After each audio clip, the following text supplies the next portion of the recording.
Hello everyone and welcome back to another Batman miniature game battle report on a brand new table setup we'll probably be using for a while because I'm very happy with how this one turned out. Featuring a lot of new scenery, we've got a monorail partly built here. Kind of like a town square, kind of a rundown area of Gotham, but still a nice enough looking town square. Also, it's not going to be two crews going against each other today, it's going to be two teams. There is a free mini team rule supplement available on the Night Models website for free. Teams are just like special groupings of characters who wouldn't normally be able to team together because of the base rules of the game. Other than the two we're going to be seeing today, you can make like a Suicide Squad team. Who else? There's a few different ones. Legion of Doom, I think, and some other miscellaneous ones. The newest Teen Titan box that came out is also a team, not a crew, even though it's supposed to be like a starter set, but it's a team, it's not a crew. So we'll take a look at the two teams taking part today, and then we'll get our scenario decided as normal. So here is the Bat Family team that's going to be taking part, only just 4 models, and this is essentially Batman training anyone that's in the general Bat Family in the comics. So we've got Arkham Asylum Batman, we have Nightwing, we have Damian Wayne, and we have Red Hood. Basically all the Robins other than Tim Drake are here to help Batman out. Teams have special rules.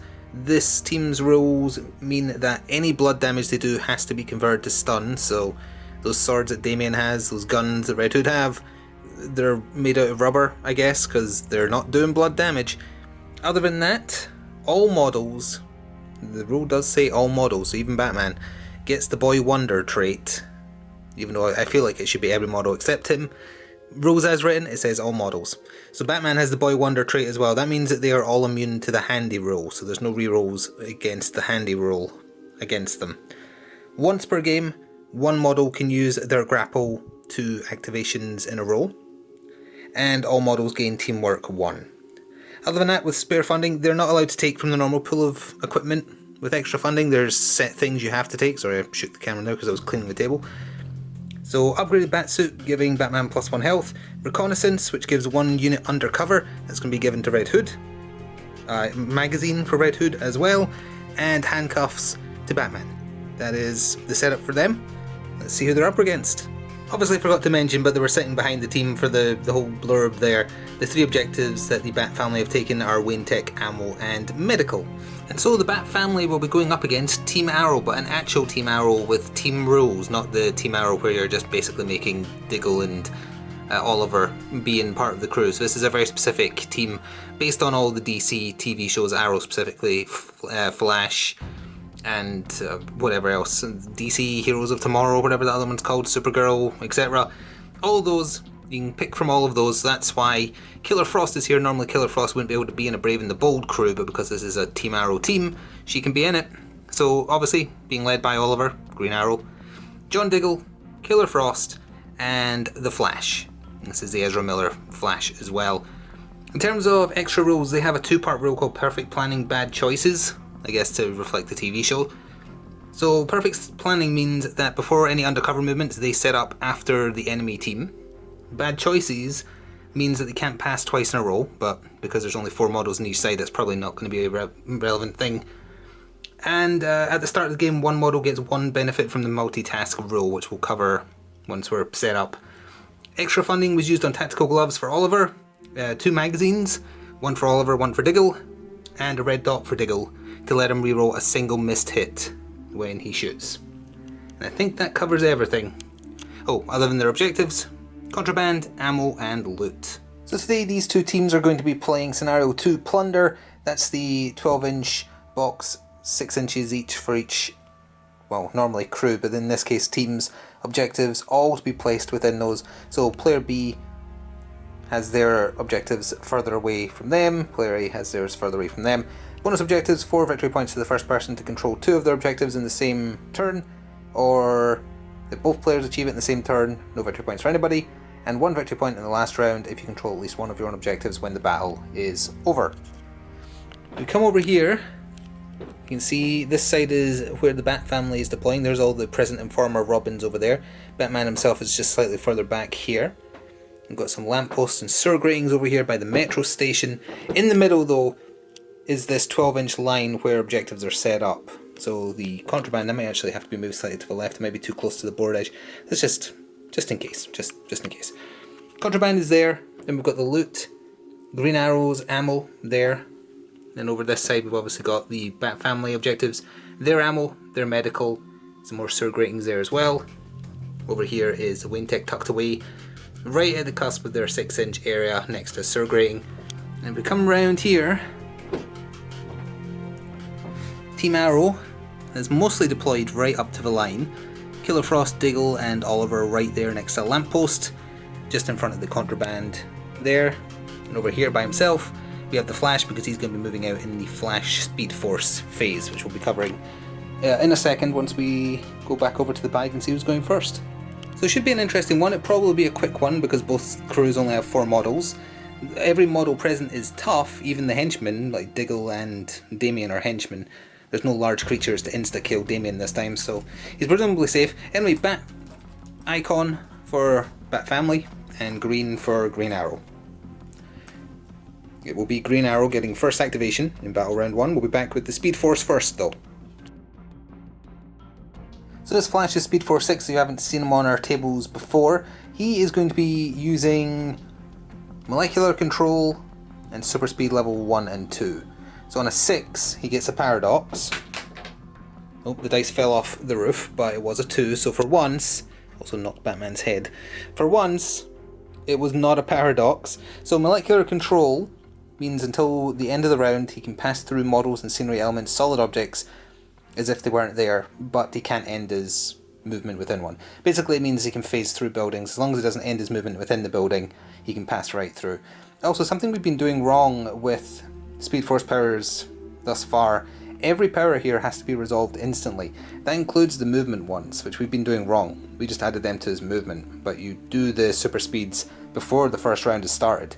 So once we see Green Arrow's first activation, we'll also recap wherever the Flash ended up. Also, Red Hood has to move forward for undercover as well before the game starts as well. So to get us started with Battle Round 1, here's where the Red Hood moved up with the undercover role given to him by the extra rules and funding and whatnot that we're seeing here. Just imagine this is a training simulation run in the Batcave or something, and that's why two essentially Brave and the Bold teams are fighting each other. Anyway, the Flash, thanks to Super Speed 1 and 2, ended up basically like next to this lamppost here. So for his activation, he was the first activation for Green Arrow. He moved next to the loot and has picked it up. He tried to grab it from that side just to put enough space between him and any potential repercussions, but as is the Flash's tradition, his first goal is to nab the loot. So for the Bat Family, the first activation was Batman, who grappled up the side of this building. He moved right over to the edge here. This is a Batman who has remote control batarangs, which are medium range, not short range like the usual Batlings are. So he threw them at the Flash. Flash and Batman are the only Defense 5 models on the table. They're hard to hurt. The Batlings unfortunately did no damage, so he's now just up here being all broody and upset while the Flash is down there holding his loot. Killer Frost was the next activation for Team Arrow, and she has moved up all the way over here. She's got pretty good movement. Haven't seen her on the table before. And she has stopped on the far side, not the side touching the Sur grating of the Wayne Tech here. Wayne Tech does belong to the Bat Family, but it can be controlled by either player, so for now at the very least she is holding that and claiming it. She manipulated it, so we'll find out at the end of the turn what she gets. I think it still happens even if it gets contested. We'll have to double check that if the case comes up, but in the meantime she's just moved up. The Red Hood activated next and moved from the trees where he was in order to easily claim the medical for his team. That's his objective. The undercover really helped him cover the ground, although he can have up to 4 movement counters, so he's fast when he wants to be, and he's an acrobat. Now, even though the Flash is illuminated by that lamp he's next to, the Red Hood's pistols are short range, so he can't actually reach him, so he just crouched behind the medical. He used it, so he has a narcotics dose that he might be able to use once he's banged up a little bit, but that's all he could do, so back over to Team Arrow. Quick activations to cover because they were just basically movement. John Diggle activated, he moved up. He is touching but did not interact with the Sur grating next to Killer Frost here. Then for the Bat Family, Damien moved up with all his movement counters. He didn't use his Bat Claw, and he didn't quite make it to the Sur grating, but he's there in the same direction as Red Hood. It doesn't look like the Bat Family is going to be able to claim 2 of their objectives this turn, but neither is Team Arrow. So it's back over to Team Arrow, and Oliver himself has to go, and then Nightwing to finish the first quick battle round. So Oliver activated, he moved to the corner of the building, he used his grapple to get up to where you see him. In total he spent 3 special counters this turn. He spent 1 as part of the cost for the grapple, 1 to allow him to move and fire a weapon with aim, and 1 on rapid fire to up his rate of fire to 2. He shot across at Batman, right over here. And as you can tell by the lack of dice, he rolled a 2 and a 1 for his first attempts to hit with the 2 arrows. He has Master Marksman, which lets him reroll misses, but which is also, it still happens because it's not the handy roll which the Boy Wonder trait counters. So he rerolled Snake Eyes, and he does get +1 hit with the with one of his rolls, whichever one that allows him to move and fire aim. It gives him +1 to hits as well. Batman is obviously defense 5, so the hit roll is the hard part to get through, then the wound roll is the easy part. So no damage to Batman. No wound rolls either, so no just the scratches. So, just Nightwing to wrap up Battle Round 1. At the end of Battle Round 1, Nightwing activated. Remember, he was down here next to the car. He obviously has his base movement of 4, he's an acrobat for an extra 1. He used a movement and a special for 8 inches with his back claw / grapple, and then still had 3 movement counters left over after that for another 6 inches, which gave him exactly enough to dance over here and touch the ammo, which is super important. He could have gone after the flash technically, but he had nothing in attack, so he pretty much had to go over there. He also had 1 special left over to crouch behind the ammo, not that it matters because we're at the end of the turn. So we'll be back in a second with the recap. So here we are at the end of Battle Round 1. Interesting, different way to play with teams as opposed to crews, because almost everyone present is very powerful. So we're going to see some clashes in the later rounds, I feel. But anyway, in terms of victory points gained in the first turn, Team Arrow have the loot on the Flash for 1 victory point. Killer Frost holds the Wayne Tech for 2 victory points, and also she has a grapple gun in the next battle round for her to use. She has to use it in that round, otherwise it just degrades. And the Bat family have the medical and the ammo for 3 victory points each, which is really good. That gives them 6 to 3, but it also means they hold 2 of their objectives in 1 turn and the enemy team did not. So for the objective, for the scenario we're playing, that is 4 victory points. That is an early massive lead. It helps that previous Robins are all acrobats and have fantastic move stats and grapple guns. It really, really helps.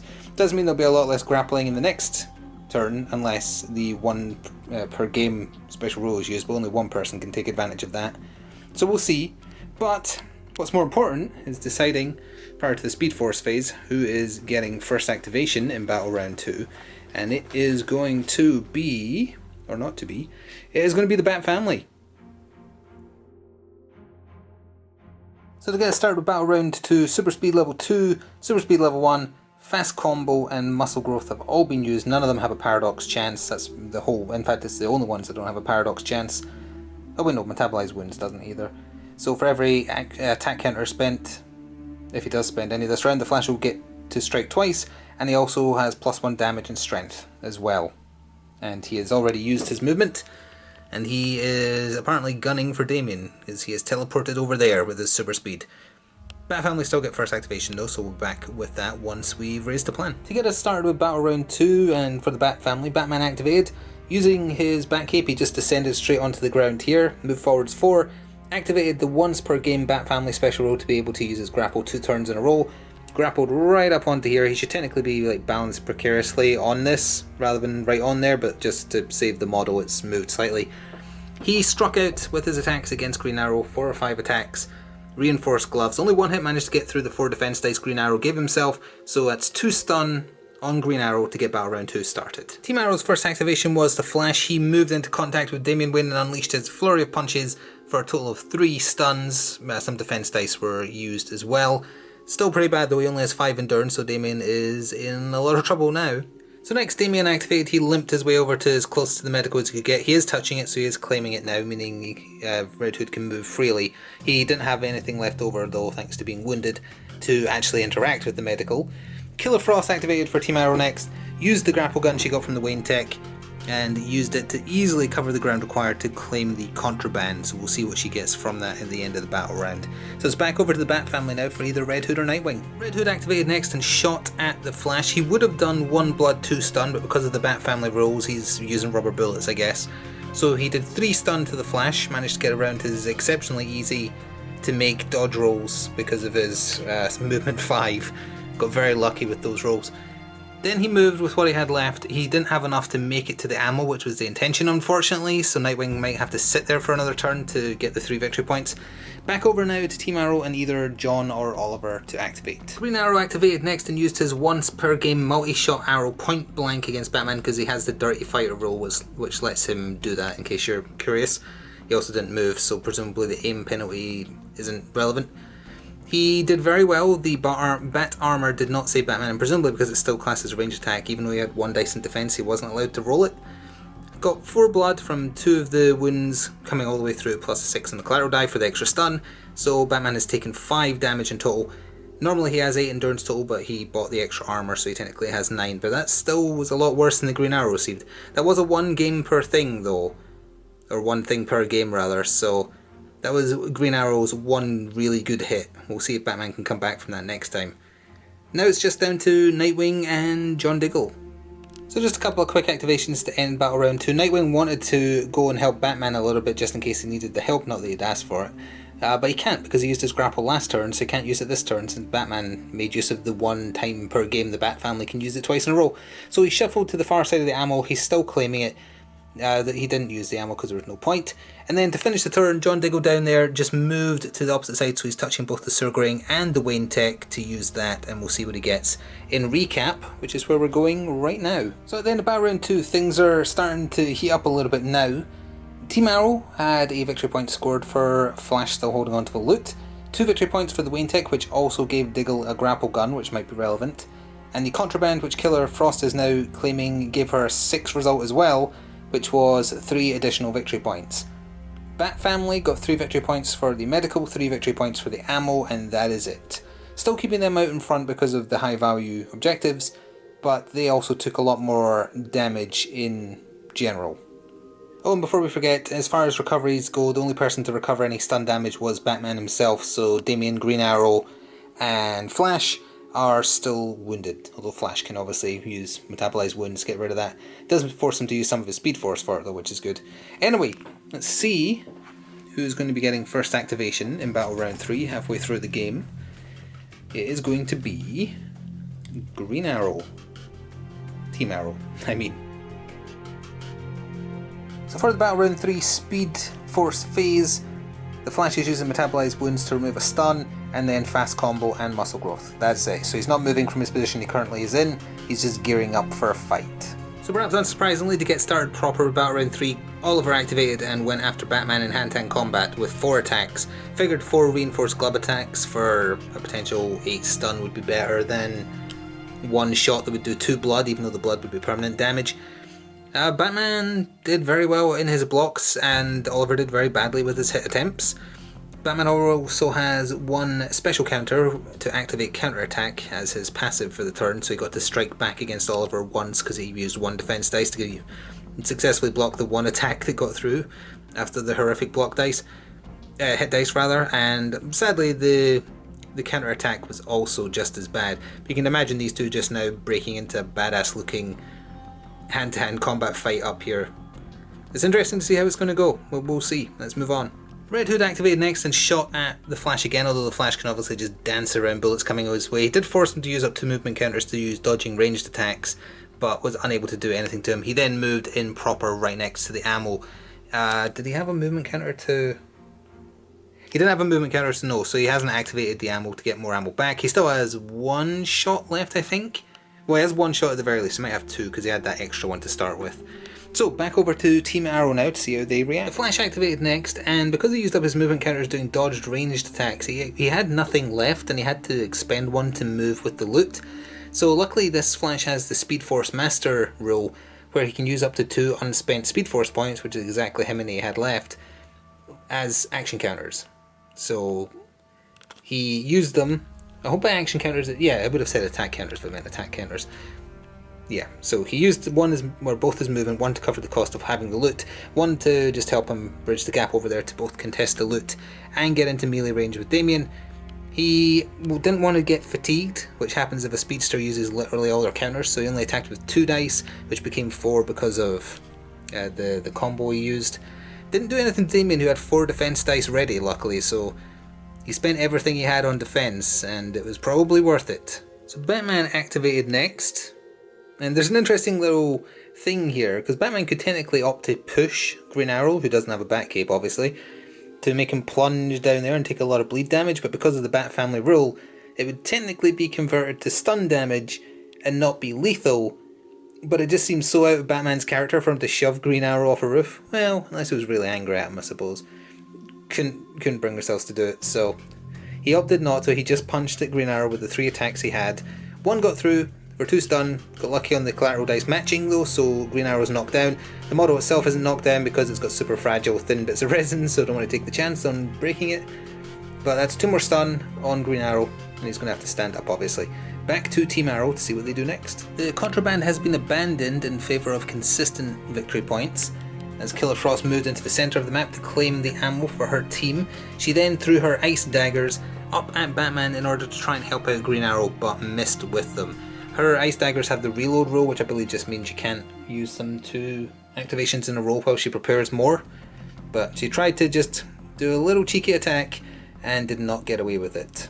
So now it is down to either Damian or Nightwing to go for the Bat Family, and then Diggle to end with Team Arrow. So we're going to recap the final few activations of Battle Round 3. Damian activated and essentially passed the turn. He activated, stood still, didn't have any attack dice, just contesting the medical with the flash there. Then John Diggle activated. Now he had a choice between guaranteeing 2 victory points, potentially getting 3 from the Contraband, or using that 1 turn grapple gun he got to go help out Green Arrow and avoid giving up 4 victory points. He grappled up onto the roof, he used his taser on Batman and did 3 stun, which is pretty good. That leaves Batman on 2 endurance.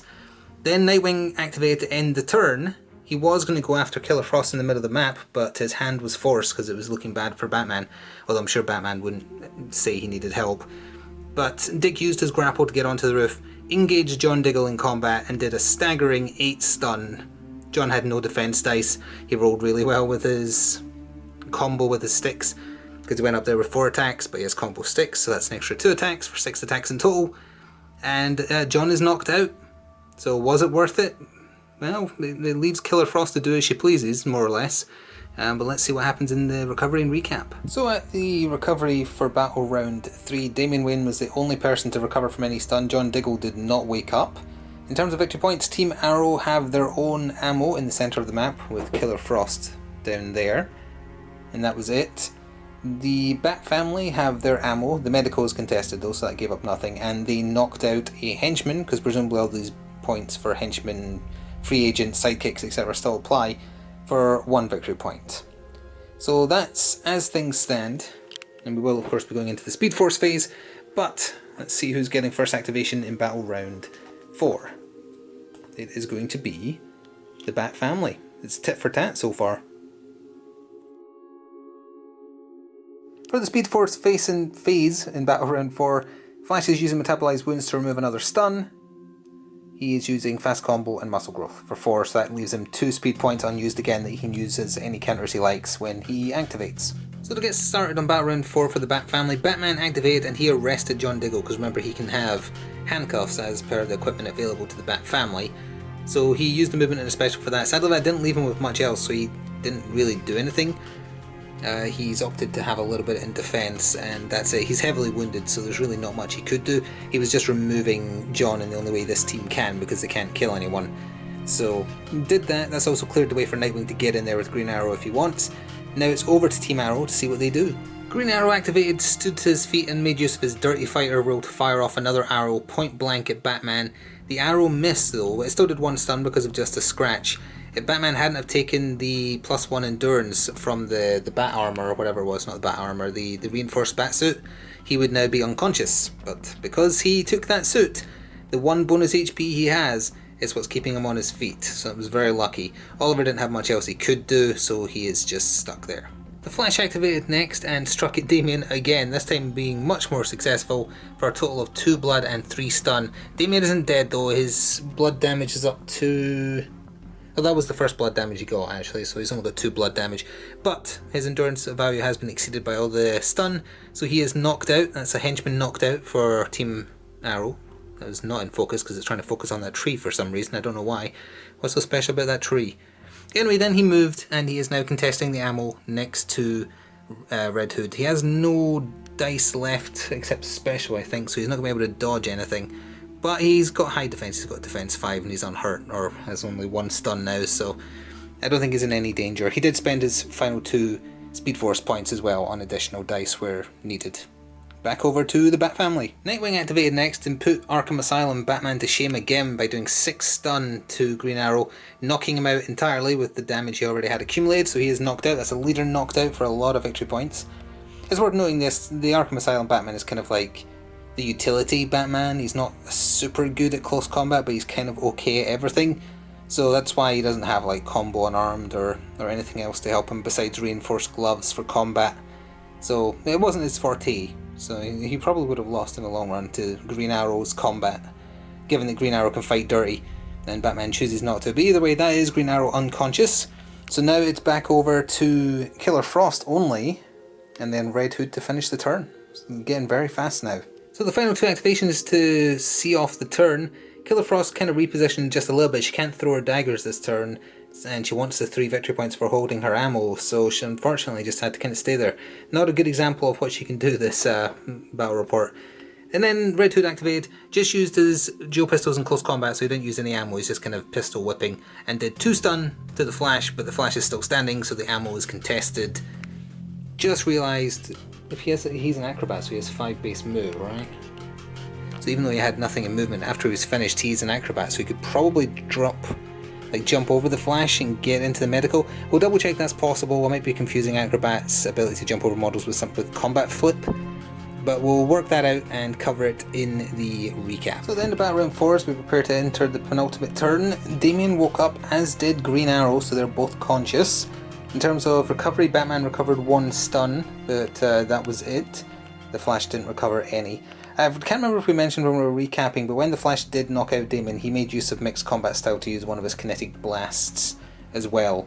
Anyway, in terms of victory points, the Team Arrow have the ammo for 3, and they knocked out a henchman for 1 victory point. The Bat family made a casualty of a henchman, even though it was an arrest, but it counts as a casualty, so John gave up 1 more victory point. They knocked out a leader for 4 victory points, and then that is it, because the medical was not claimed by Damian because he was unconscious at the time, and the ammo is contested with the Flash. So, I think points wise the Bat family is still in front, but it's getting tighter. But they're also probably in a better position combat wise. So for the second last turn of the game, the cycle has been broken. The Bat family gets first activation. For Battle Round 5, it's the exact same Speed Force again, Metabolize Wounds, Fast Combo, and Muscle Growth. Also, just as another addendum, I just had a horrible thought there that I've been forgetting to mention that the Flash has obviously been holding on to the loot for all of these turns, so obviously the loot has been generating 1 victory point per turn. It has been getting added, it's just because it isn't on the table. I feel like during the recaps I've been forgetting to mention it. If I have, apologies. It has been getting added on. So just covering that now. Counting ourselves very lucky here that because Team Arrow didn't get first activation, that the Bat family could go. Nightwing activated, did another staggering 6 stun to Oliver, knocking him out again because he was going to try and jump up into a cheeky arrow into Batman again. Not going to get away with it this time though, he is knocked out once more. 2 activations to cover. Flash activated first for Team Arrow, unleashed his flurry of punches on the Red Hood, but the Red Hood was able to avoid any damage.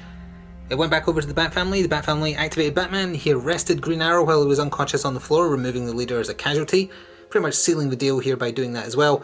He didn't have anything left to glide down to the wind tech, so he just backs away from the edge so that Killer Frost can't see him. Speaking of which, she has to go now because she's one of the only 2 models Team Arrow has left. And then it's Damian and Nightwing acting unharassed. I meant Damian and Red Hood, not Nightwing. Nightwing's already gone. So just going to go over the final activations of the penultimate battle round now. Killer Frost threw her ice daggers at Red Hood and did 2 blood and 1 stun. Red Hood tried to attack the Flash and failed. Damian just stood up, so he's still claiming the medical. He threw his batlings at the Flash, but the Flash just dodged out of the way. So that is everybody. Now to recap. So there's quite a few recoveries there at the end of Battle Round 5. Damian, the Flash and Red Hood all recovered 1 stun each. Batman did not. In terms of victory points, Team Arrow... Did I call it Team Flash at one point? I feel like I did. Whoops if I did. Team Arrow, well I guess it's Team Flash now that Green Arrow has been removed, either way. They have the loot for 1 victory point, which I've been forgetting to mention, I'm almost certain of at this point, and the ammo for 3 victory points. The Bat family have the medical for 3, and the arrested a leader for a further 2 victory points. So Green Arrow being removed gives up a total of 6 victory points, which is pretty nasty. We know for a fact that Green Arrow, or Team Arrow, Team Flash, whichever, they're getting activation in the final battle round. Writing's pretty much on the wall for them, but because it's going to be a quick final turn, we're just going to play it out anyway. And once more with feeling, it's going to be Metabolized Wounds, Fast Combo and Muscle Growth for the Flash in the final activation. A very abrupt last battle round really. The Flash activated and did 1 blood, 2 stun into Red Hood. Red Hood and Damian eventually, we're just kind of skipping to the end here, they tried to take out the Flash, didn't manage it. Batman back-caped off the edge there to claim the Wayne Tech. The important part was here though, because after the Flash activated, Nightwing activated, he dropped down here, he back-clawed as well to get down without having to fall, and engaged Killer Frost. Apparently 6 stun is his magic number because he did 6 stun to her as well, which is how much he did to Green Arrow 2 turns in a row. I mean, keep in mind he is doing 6 attacks if he's got 4 attack dice because of the combo 2, and he's got handy so he's re-rolling hits, and he's mechanical with them so it's wounding on 3 pluses regardless, so he's very powerful, like surprisingly so. If you don't stop him getting in there, he can do a lot of stun damage, more than this Batman can for sure.